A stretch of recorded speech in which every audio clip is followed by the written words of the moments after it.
São mais de 700 mil os doentes portugueses que vivem com uma patologia crónica.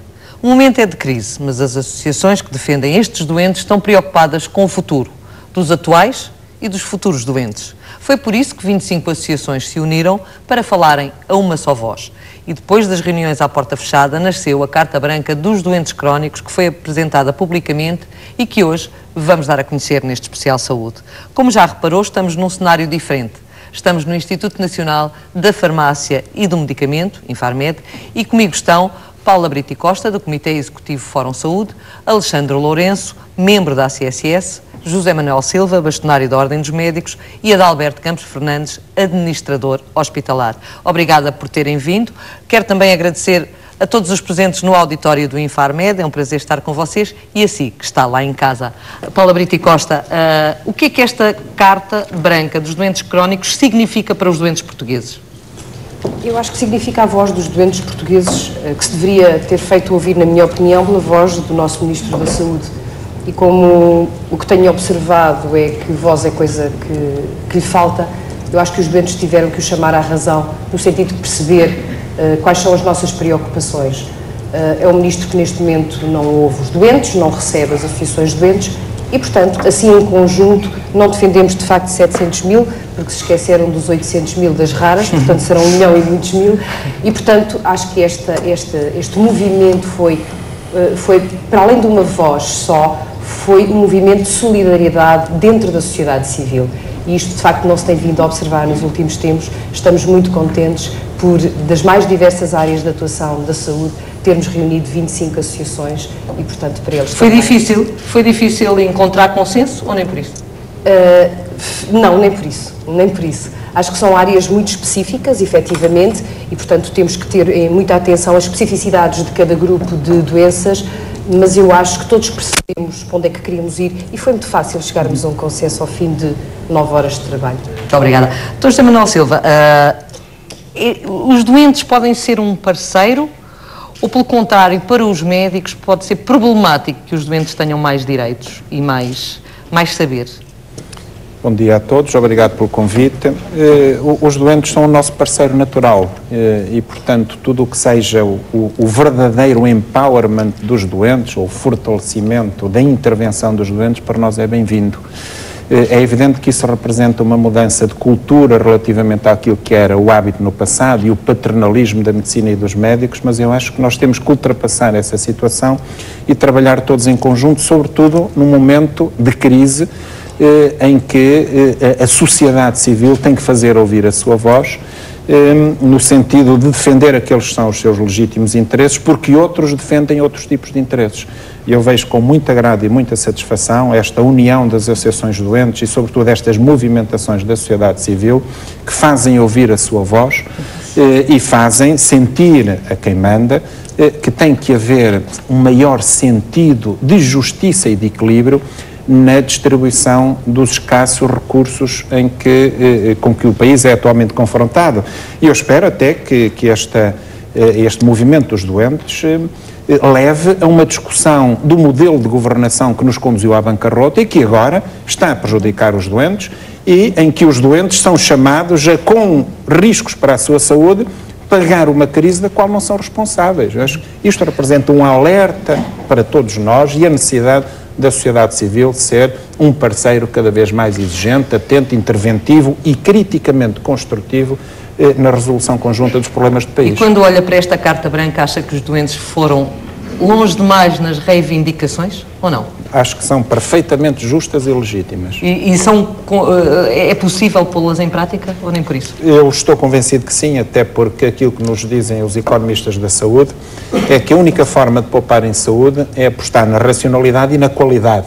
Okay. Aliás, isso está demonstrado quando se aposta na diminuição direta dos custos, normalmente compromete-se a qualidade e isso por várias e múltiplas vias indiretas aumenta os custos. Um doente maltratado é um doente que tem maiores custos para a sociedade. Okay. Se nós apostarmos na qualidade, pela melhoria da qualidade, vamos reduzir os custos e, portanto, aquilo que os doentes pretendem é qualidade e esse é o caminho do país, é o único caminho para o país sair possível.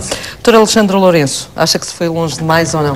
Não, antes de mais queria agradecer o convite e destacar e agradecer estar presente neste momento histórico. De facto, a as organizações da sociedade civil, essencialmente as associações de doentes, organizarem-se de uma forma enérgica e conseguirem apresentar uma carta comum, é de facto um momento histórico.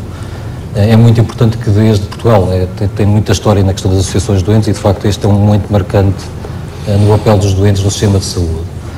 A carta que hoje é aqui apresentada e proposta por este grupo, por este fórum de associações de doentes, é razoável, é uma carta que de facto denota uma responsabilização também das associações de doentes para a gestão do sistema e naturalmente as associações de doentes são e devem ser um parceiro na gestão do sistema de saúde. Tem dinheiro para isto? Eu creio que a proposta não estamos aqui a falar de qualquer tipo de questão financeira. Não, mas implica aqui de facto um comprometimento. Nós estamos aqui a falar essencialmente é uma corresponsabilização entre as associações, a administração, neste caso de saúde, que eu represento, no sentido de proporcionar os meus cuidados de saúde aos portugueses. E nesse sentido, não estamos aqui a falar sequer de matérias financeiras, estamos a falar de corresponsabilização entre as partes. Vamos analisar os diferentes pontos e as diferentes soluções que este fórum apresenta e que vai enviar, de facto, ao Ministério da Saúde também, prevendo-se também que haja uma petição com 700 mil assinaturas, que é aquilo que se pretenderia, porque serão 700 mil doentes crónicos a entregar depois na Assembleia da República. Doutora Adalberto, há uma das questões que eu acho muito engraçada, que saiu deste fórum, e o senhor, como administrador hospitalar, deve ter aqui uma opinião sobre ela, que é a gestão centralizada e não por hospital, controlada e transparente das compras de medicamentos, de forma a garantir a equidade no acesso ao tratamento dos doentes crónicos. Isto é possível?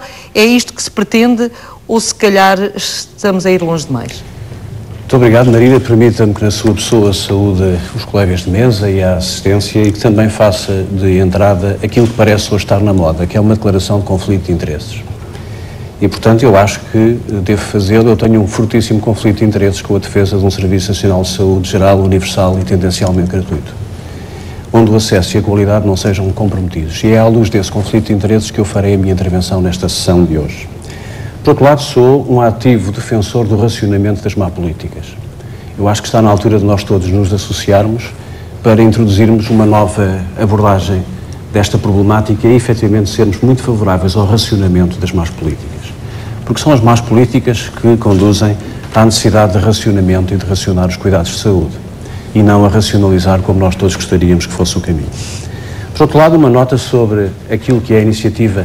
Esta expressão da sociedade civil é uma expressão muito curiosa, que remete para um imaginário muito mal caracterizado e definido, mas entende-se como sociedade civil as pessoas constituem a força viva de um país. E, de facto, a história contemporânea tem-nos mostrado que em nenhum momento, e particularmente em momentos de crise, nenhum país teve sucesso, nenhuma grande família teve sucesso quando uns se viraram contra os outros. E, sobretudo, quando alguém, ao procurar resolver os problemas, não se virou para as pessoas, contra as pessoas e, ao contrário, se pôs do lado das pessoas. O que as associações de doentes estão a fazer, e isto não tem nenhum afloramento demagógico, é manifestarem a exigência de um imperativo que é de natureza cívica, ética, de manifestar preocupação com um momento difícil, e eu tenho a certeza que eles serão os primeiros a colaborar com este governo ou qualquer outro governo, no sentido de que os recursos sendo escassos nós temos que escolher bem, mas temos que escolher bem com os médicos do nosso lado, com os doentes do nosso lado, e todos orientados pelo normativo de bom senso, de que os recursos, não sendo infinitos, não podem, contudo, ser geridos de maneira, eu diria, aleatória, dissíncrona e, sobretudo, em vez de promover a equidade e a inclusão, levando à iniquidade e à exclusão. Posta esta introdução que gostaria de ter feito, respondendo à sua pergunta, esta carta está bem construída, está sensata, está ponderada, é um bom elemento de trabalho para os decisores políticos e também para os decisores hospitalares. E eu entendo que, mais do que a compra centralizada, que é positiva, introduz transparência para além de introduzir eficiência e até melhoria do preço, é fundamental que num país pequeno, com 10 milhões de habitantes, a decisão clínica seja nacional e não hajam efetivamente particularismos nem atomismos de decisão baseada no voluntarismo ou até na opinião generosa e na boa vontade de grupos, de entidades, sejam hospitais, sejam agrupamentos de qualquer outro tipo. Portanto, a compra centralizada é um dado importante e positivo, mas deve resultar daquilo que eu entendo como muito mais importante, que é a decisão clínica e a decisão sobre a intervenção clínica e terapêutica ser uma decisão de caráter nacional, suportada na evidência científica, na evidência clínica, suportada nas boas decisões, que depois naturalmente decorrerá, porque as decisões clínicas e terapêuticas naturalmente recomendarão a compra de produtos e de equipamentos e de bens e de medicamentos, será feita naturalmente de uma forma mais adequada se o for centralmente. Obrigada. Dr. Alexandre, é por aqui o caminho e eu penso que não pertenço ao Comitê Executivo do Fórum Saúde, mas penso que esta salvaguarda deste ponto terá a ver com aquilo que nós vimos proliferar nos últimos tempos, os G14, os G15, etc., que não agradou de facto aos doentes. Foi um mau caminho o ter avançado por ali e é a altura de facto de centralizar, porque para si deve ser melhor estar centralizado do que estar dividido. Eu creio que as estratégias de compra centralizada, e temos observado em vários países, têm trazido várias vantagens para os sistemas de saúde. E naturalmente elas devem ser utilizadas em benefício, essencialmente, quer da gestão do sistema, quer em função também, naturalmente, da qualidade do tratamento aos doentes. E de facto têm demonstrado, e por várias vezes, sempre que se iniciaram processos de compra centralizada em Portugal, tivemos sempre grandes vantagens. Até nos últimos tempos temos feito vários processos, na aquisição de vacinas e tudo mais, e que têm tido grandes vantagens para o acesso aos doentes deste tipo de produtos. O que eu queria a partir é que esta questão e das associações de doentes não se limita também só à questão portuguesa. Eu creio que muitas vezes existem iniciativas de algumas associações que estão aqui representadas, junto até da Comissão Europeia, para que de facto existam medicamentos mais económicos e com preços mais razoáveis para aplicar a países em situação económico-financeira que existe em Portugal.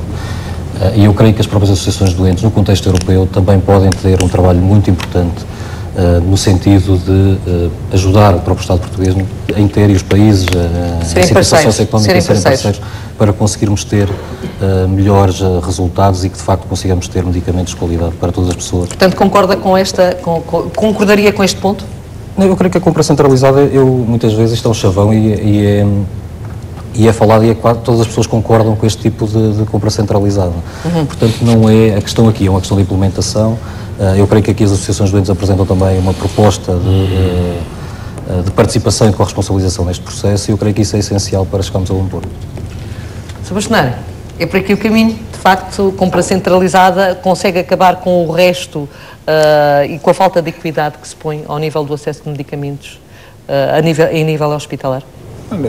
A compra centralizada proporciona e potencia uma economia de escala extraordinariamente relevante.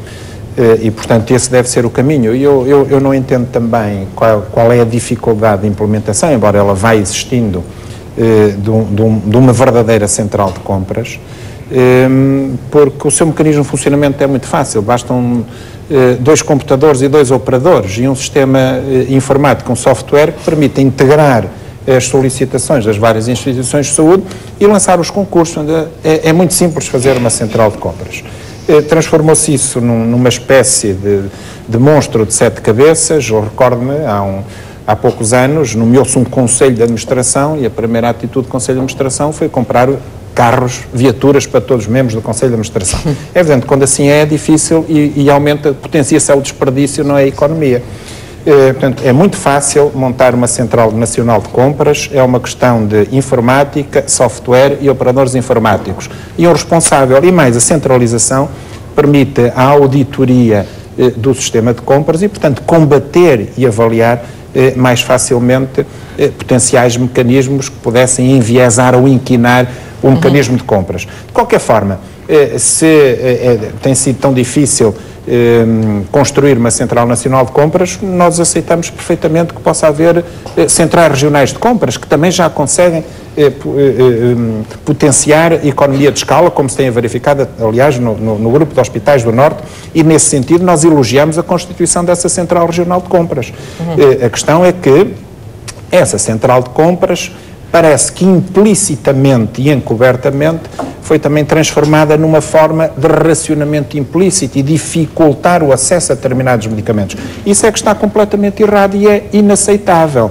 Aliás, nós escrevemos ao G14 a perguntar se queriam sugerir algumas normas de orientação clínica se achavam que alguma coisa estava incorreta... Isto porque a Ordem dos Médicos e a Direção-Geral de Saúde estão a compilar as normas de orientação clínica. Se o grupo G14 achava, e agora já aumentou, já é G15, G16, já não sei exatamente, já inclui até o IPO de Lisboa, e bem, porque como central de compras, excelente. Agora, se o grupo achava que havia algum desvio ético ou científico ou técnico na forma como os doentes estavam a ser tratados a nível nacional, apresentava uma proposta de normas de orientação clínica à Direção-Geral da Saúde e à Ordem dos Médicos, e nós, depois da análise, se ela estivesse correta, certamente transformaríamos essas regras como a forma mais indicada e mais apropriada, com qualidade e de acordo com o estado da arte, de tratamento dos doentes em todo o país. O problema é que essa Central Regional de Compras, que agora no Conselho de Ética já se fala em racionamento implícito e como existente, e o Ministério da Saúde já não reagiu negativamente, ao contrário do que aconteceu há poucos meses, quando o Observatório Português de Saúde falou no racionamento implícito. Portanto, parece que está mesmo a haver formas de racionamento implícito. Isso é absolutamente inaceitável e não pode ser deixado à discricionariedade das administrações hospitalares. Portanto, vamos tratar os doentes portugueses todos da mesma forma, com qualidade, de acordo com o estado da arte, porque ninguém quer dar tudo a todos. Queremos dar a todos exatamente aquilo que necessitam, de acordo com a mais rigorosa evidência científica. É isso que nós pretendemos. Para fechar esta questão, quer de facto tomar uma posição sobre isto, ou pelo menos responder a alguma das coisas que o Sr. Bastonário disse? Eu creio que aqui é essencial é nós termos a percepção que o sistema de saúde só é gerível enquanto todos os parceiros estiverem a conseguirem dialogar. E naturalmente é importante, as organizações socioprofissionais, os doentes, neste caso, que, como eu digo, pela primeira vez se juntaram para ter uma posição conjunta, e naturalmente a indústria farmacêutica e as administrações dos hospitais neste sentido. E o que é importante aqui, de facto, é que nós consigamos dialogar para chegarmos a bom porto nestas matérias. Eu creio que muitas vezes extremamos posições e isso não é útil para conseguirmos ter uma gestão melhor do sistema. Muito obrigada. Outra das questões que nós temos aqui para análise tem a ver com, é o ponto 1 da Carta Branca dos Doentes Crónicos, a criação de um fundo com participações para medicamentos inovadores. Paula Brito e Costa, isto é uma pretensão sua, começou por ser uma pretensão sua e agora passou a ser uma pretensão do Fórum também Saúde, que já vem de há longos anos. Como funcionaria este fundo? Eu acho que não é uma pretensão minha, é uma pretensão da Europa, é aquilo que já existe e é pegar nas boas práticas e naquilo que se faz bem por esta Europa fora e ajustar a roda àquilo que são as nossas necessidades. Portanto, já aqui foi falado e mais que debatido até hoje durante a manhã, a necessidade de haver um acesso equitativo dos doentes às suas terapêuticas e às terapêuticas de que efetivamente necessitam. E, por outro lado, uma das minhas preocupações é esta de alguma maneira, castração à entrada da nova inovação. Portanto, ou seja, vamos racionar a entrada de nova investigação, porque assim não vamos gastar dinheiro e assim os doentes morrem. Portanto, isto é quase que uma bolinha uma bola de neve. Portanto, aquilo que eu considero é que, adaptando de alguma maneira alguns modelos que fui avaliando nestes últimos 2 anos, me pareceu que provavelmente se faria sentido há 2 anos, hoje faz muito mais sentido. E, portanto, criar um fundo de comparticipação para drogas inovadoras, eu acho que Portugal aqui tem muito a ganhar. Mas como é que funcionaria? Era da responsabilidade de quem era? Ele será sempre da responsabilidade do Governo e deveria sê-lo. Aqui, o que a sociedade civil aqui diz é que está disposta a fazer parte desta, digamos até, captação de fundos para que ele seja sustentável. E aqui, penso eu que os administradores hospitalares, dir-me ao Dr. Adalberto Campos Fernandes, não passará a dormir muito melhor, e eu também, porque ele sei que ele vai tratar os meus doentes todos por igual, não olhando para aquilo que são os seus constrangimentos económicos do seu próprio hospital. Uma das questões que em casa poderão questionar, e mesmo aqui, é se isto não fica mais caro ao Serviço Nacional de Saúde. Não, evidentemente não é essa a nossa intenção. Portanto, vamos lá ver. Saberemos, ou podemos até fazer as contas, explicando isto de uma maneira muito simples, de quanto é que o Ministério da Saúde está a gastar na oncologia, no HIV-Sida, nas doenças raras e por aí fora. Depois podemos perguntar ao Dr. Alexandre quanto é que é. Ele sabe, mas eu agora também não quero assustar a plateia com tanto número. E, portanto, vamos pegar nesse dinheiro e vamos injetar o mesmo dinheiro nesse fundo, ok? Por outro lado, parece-me transparente e acho que é extremamente aceitável que a indústria farmacêutica comparticipe no financiamento deste fundo de uma forma muito transversal. Não deveria ser só a indústria farmacêutica que está diretamente ligada com a inovação, mas também aqueles que têm outro tipo de medicamentos. Okay. Portanto, ou seja, um por todos, todos por um, correto? Certo. Por outro lado, temos empresas privadas que em Portugal não estão habituados a falar de responsabilidade social, mas eu acho que a grande maioria nem sequer sabe o que é que isso significa e, portanto, o que aquilo significa mesmo é hoje que estamos mesmo a precisar de todos, é hoje que nós temos que ajudar. E, portanto, temos N empresas muito grandes a operar em Portugal que comparticipam em zero para o nosso povo e, portanto, só sabem vender. E mesmo internacionalmente, mesmo internacionalmente. Por outro lado, eu penso que este fundo, a ser comparticipado assim, poderia ser comparticipado também pelas empresas público-privadas. Ou seja, isto não é um problema de todos. Então, vamos resolvê-lo todos em conjunto. E, portanto, eu penso que isto seria uma maneira do Dr. Adalberto Campos Fernandes e outros Adalbertos Campos Fernandes poderem dormir e nós podermos ter a certeza absoluta que os nossos doentes são tratados todos da mesma forma. Dr. Adalberto, vai dormir mais descansado se isto for implementado? Eu tenho, infelizmente, tenho outros motivos que me tiram o sono, este também é muito importante, mas não será seguramente o central. Eu acho que a ideia merece ser acolhida em sede de reflexão, embora eu seja, por princípio, um pouco reativo à ideia de se introduzir no sistema maior complexidade nos modelos de financiamento e de setorizar linhas de financiamento particularmente. Eu explico porquê. Nós estamos neste momento numa deriva orçamental que resulta da pressão externa, do acordo de apoio da assistência financeira que assinamos, e estamos a ver o nosso Ministério da Saúde, e aqui a responsabilidade, nem sequer uma responsabilidade política objetiva do titular, a ser empurrado contra a parede. E a questão que se coloca hoje em dia é perguntar aos decisores políticos ao mais alto nível quanto é que eles acham que custa, no mínimo, fazer o SNS no formato constitucional que existe, de acordo com aquilo que é a matriz constitucional da República. Porque isso há um valor mínimo a partir do qual nós deixamos de fazer esse SNS, fazemos outra coisa qualquer. E esta pergunta, para mim, é uma pergunta muito relevante. Segundo ponto, o que é mais importante ou custa mais dinheiro? É eu lutar incessantemente contra moinhos de vento, contra o receio de que a inovação não é toda boa, ou pode ser menos boa, ou pode haver aqui uma tentativa de lapidar o dinheiro público com medicamentos que, apesar de terem sido aprovados, parece que afinal não são eficazes ou não são seguros. Quanto é que custa, por exemplo, eu perpetuar em Portugal cerca de 1 milhão de portugueses sem médico de família? Qual é o custo de um português sem médico de família? É mais caro do que introduzir um medicamento inovador? Quando eu não tenho um português com médico de família, eu estou-lhe a barrar o acesso. O custo desse não acesso significa que ele vai chegar ao hospital mais doente e com mais necessidades do que se fosse preventivamente acompanhado. Há uma perversão do sistema. O que eu queria, no fundo, é chamar a atenção. Todas as propostas merecem ser, eu penso, não sendo provavelmente os mais inteligentes, nesta mesa estarão algumas pessoas, apesar de tudo, inteligentes, porque penso que o domínio da inteligência agora está relativamente restrito, mas, descontando esta nota de humor, eu penso que esta sugestão da Associação merece ser acolhida, mas mais importante é nós repensarmos o modelo de financiamento do sistema de saúde em Portugal de uma forma técnica, de uma forma serena e, por exemplo, debatemos uma questão central, que é o próprio Estado tem hoje, na gestão do acesso por via do financiamento, duas populações com níveis de equidade muito diferentes, que são, por exemplo, os beneficiários da ADSE e os não beneficiários da ADSE. E podíamos abrir uma caixa de Pandora com esta discussão e ir muito mais longe.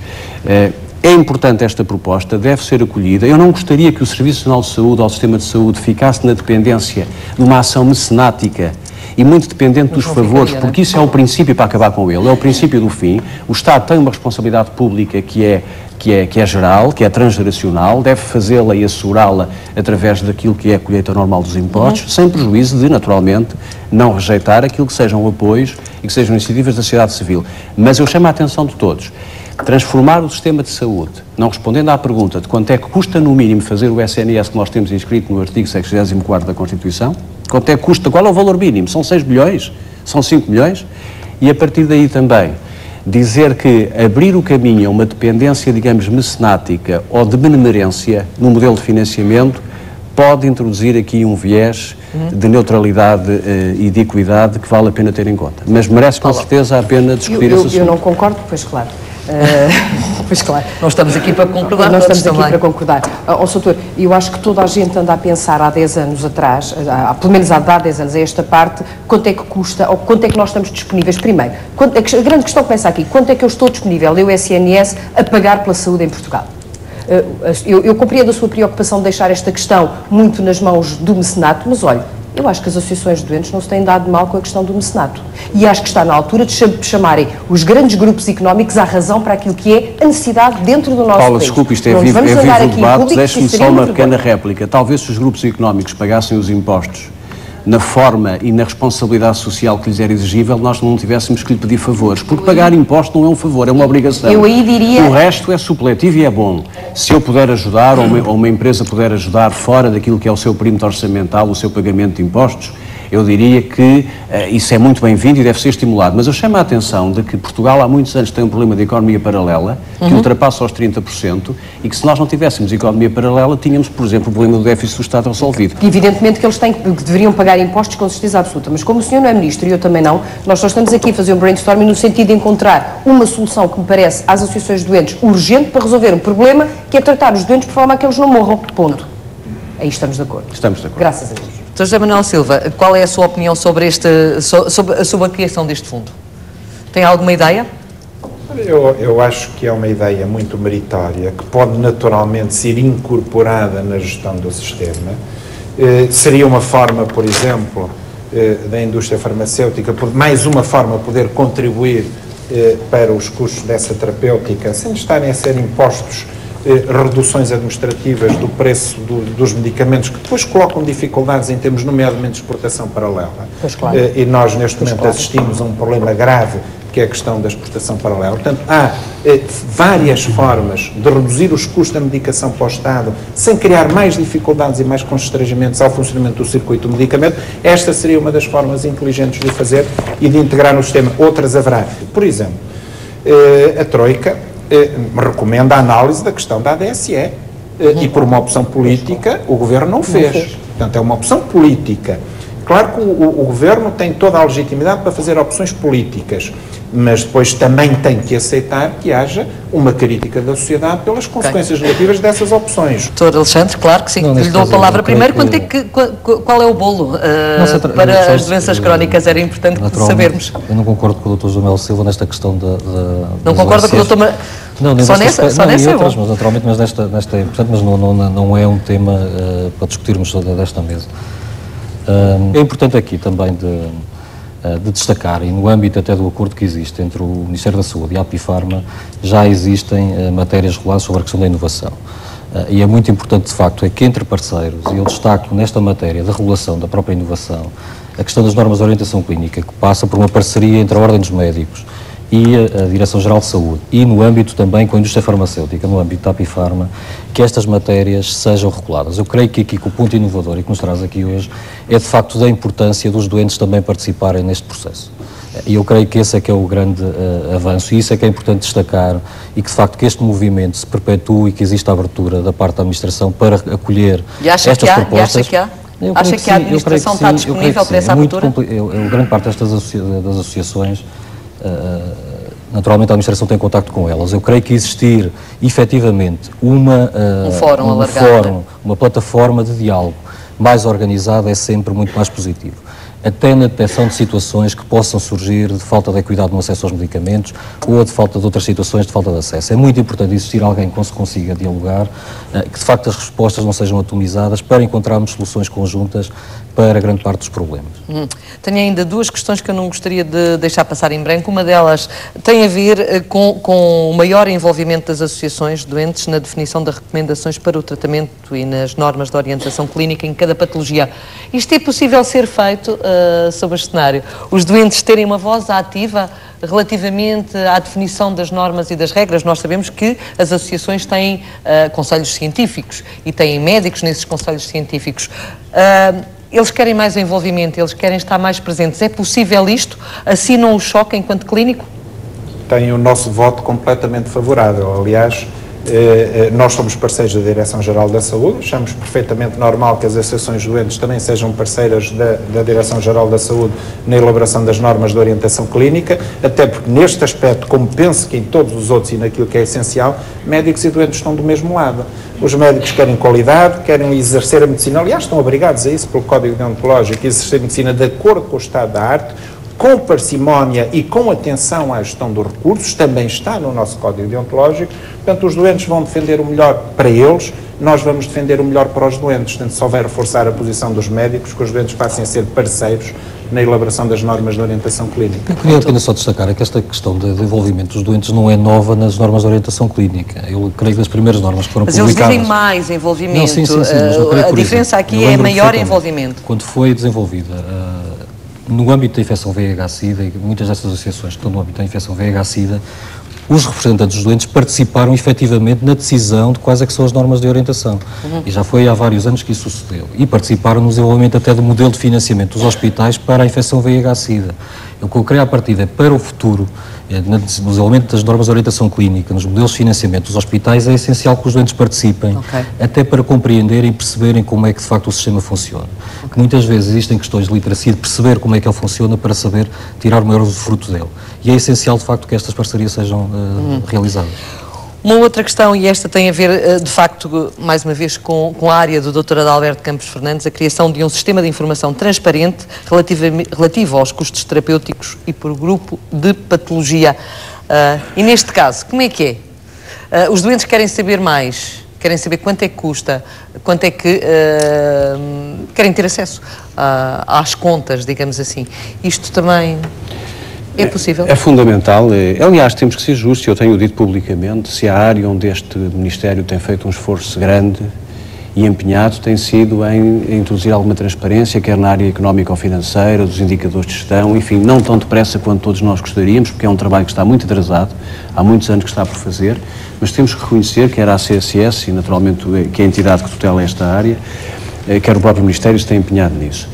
Mas pegando naquilo que a Marina dizia sobre a obrigação de ouvir os doentes, bom, que foi muito bem respondida pelo Sr. Bastonário e pelo Dr. Alexandre, não só os doentes, antes de serem doentes, são contribuintes, não é? Porque são, no fundo, todos nós, enquanto cidadãos contribuintes, nós financiamos o sistema e justificamos a sua existência.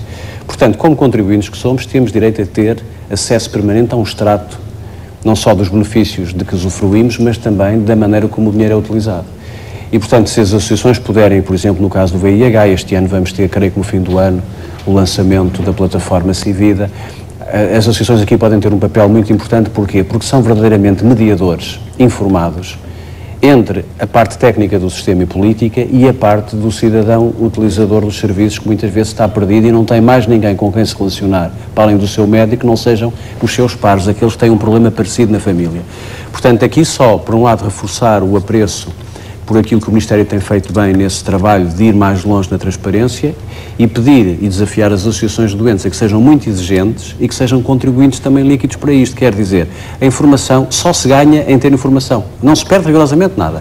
É claro que a informação tem que ser fiável, tem que ser coerente e às vezes um mau indicador gera mais perturbação do que um não indicador, do que a não existência do indicador, mas passada essa fase da tecnicidade e da qualidade dos dados, eu sou completamente favorável, como aliás penso que todos nós nesta sala seremos. Muito obrigada. E por hoje ficamos por aqui.